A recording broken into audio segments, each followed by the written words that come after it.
Ես չէի կարող հանդուրժել, որ թուրքը գա իմ շենքի դեմը, իմ տարածքն էլ պղծի եւ ես չարտահայտվեմ։ Ձեր եղբայրը 44-օրյա պատերազմում է անհետգորել։ Ես անկեղծ ասած, այո, իմ եղբայրս 44-օրյա պատերազմի բռնի անհետացած բարձրաստիճան սպա Հրանտ Պապիկյանն է, բայց հավատացեք, իմ առաջին հոգու պորտքումը դա իմ հայրենիքի կորուստն է։ Եթե ես եղբորս կորցնեի, չեմ ասում հաղթանակա, շատ լավ կլներ, որ առաջին պատերազմում ենք մասնակցել, զոհ տվել, բայց մեզ հպարտ ենք զգացել, մեզ արժանապատիվ ենք զգացել։ Եթե լիներ հաղթանակած երկրի կորուստ կամ գոնե մի քիչ արժանապատիվ պարտված երկրի կորուստ, ես անհամեմատ ավելի թեթև կտանեի այս ցավը։ Ինքը պղծեց ամեն ինչ, բավական չի, որ կորցրեցինք մեր հայրենիքի զգալի մասը և շարունակում ենք կորցնենք և Աստված մի արասցե, եթե վերընտրվի, ես չգիտեմ մեր հետ ինչ ա լինելու, ինչ թուրքական վիլայեթ ենք դառնալու, Աստված մի արասցե, որ լինի։ Դա ես չեմ կարողանում իմ անձնական վշտի հետ այլևս համակերպվել, ոչ անձնական, ոչ ես էլի եմ ասում, առաջնահերթությունը եղբայրս թող ինձ ների, եթե ողջ է, թող ների, եթե չկա, թող հոգին ինձ ների։ Բայց հայրենիքիս այս ձևի անպատիվ կորուստը ես հանդուրժել և ներել չեմ կարող երբևէ։ Մենք անպատիվ ենք հայրենիքը կորցրել։ Ես հասկանում եմ, որ պատերազմի մեջ կան հաղթողներ և պարտվողներ, բայց պարտվելն էլ ձև ունի, պարտվելուց էլ մի քիչ արժանապատվություն եմ պահում։ Դուք մոտեցաք իրեն ինչ-որ բան ասել։ Ես մոտեցա իրեն ողջունելու, այո, ես իհարկե ինքը շատ արագ ընկավ հիստերիայի մեջ, սկզբից որ նենց իրան թվաց, թե բարի նպատակներով եմ մոտեցել, սկսեց ժպտալ ու ավելի մոտեցա, ու ես արդեն շարունակեցի։ Ու ինքը շատ արագ ընկավ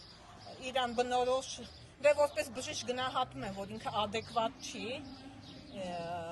շատ անադեկվատ և հոգեկան շեղումներով, շարժումներով և փորձում էր ինքը անգամ ինձ ձեռքերով կպնել, ես մի քանի անգամ գոռացի, ասացի ձեռքերը հեռու տար, հա, այդպես։ Չեք կարծում, որ իրավապահները կգան ձեր հետևից, ինչ-որ հետևանքներ կունենան։ Եթե սրա համար պետք է գան, գիտեք ինչ, ես իմ խոսքը սկսեցի, ասացի, այն ինչը, որ ես պետք է ասեմ, դուք բազմիցս լսել եք, բայց ես շնորհակալ եմ Աստծուց, որ ինձ հնարավորություն ընձեռնվեց այսքան մոտիկ նայել ձեր աչքերին և ասել, որ դուք գողացել եք իմ հայրենիքը։ Ու դե հետո շարունակեցի չկրկնվեմ, թող գան, եթե դրա համար ես պատրաստ եմ ամեն ինչի, ես ասում եմ, ես չէի կարող հանդուրժել, որ ինքը գա իմ սրբավայրը, իմ տունը իմ սրբավայրն է, գա ստեղ իրա կեղտոտ ոտը հասնի ստեղ և ես իմանամ ու չիջնեմ ներքև, ես չէի կարող, որ ես 8 տարի